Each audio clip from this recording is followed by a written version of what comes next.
Alors cette fois-ci, on peut dire que c'est officiel, les Français partent de Roissy.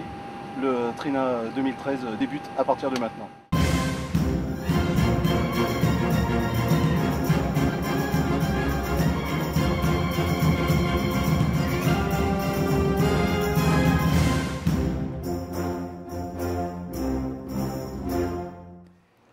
Cette année, l'arrivée des musiciens français et allemands à Budapest ne s'est pas faite en même temps. En effet, les Français ont pris l'avion de Paris direction Budapest et les Allemands s'y sont rendus en bus depuis Gerstetten. Le départ des musiciens français était quelque peu matinal, 4 h du matin tout de même, pour 7 heures de trajet.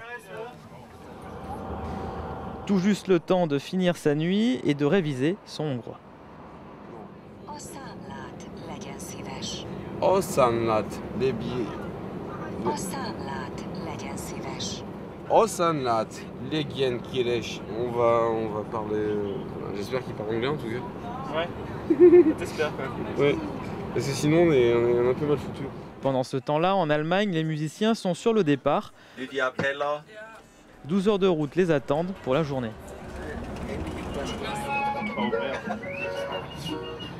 Dans l'avion, j'ai réservé des places, on est au fond de l'avion, on a les 36 places du fond pour nous. C'est plus sûr. Oui, c'est-à-dire si tu t'écrases, c'est ce qui tombe en dernier. Sur les coups de midi, du côté des Français, le bus est enfin arrivé à destination à l'aéroport Roissy-Charles de Gaulle.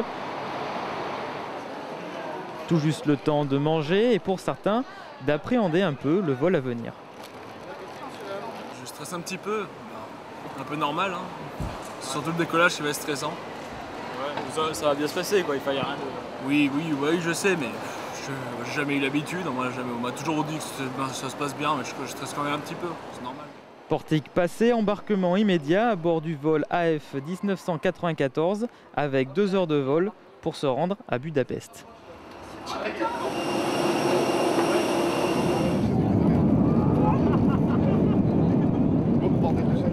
Et pendant que les Français survolent l'Allemagne, les Allemands avalent le bitume en Autriche. En fin d'après-midi, les Français touchent enfin terre en Hongrie. Accueillis par Peter, ils sont par la suite conduits de l'aéroport à Pilisvörösvár afin d'attendre l'arrivée des Allemands. Des retrouvailles heureuses qui se poursuivent en soirée.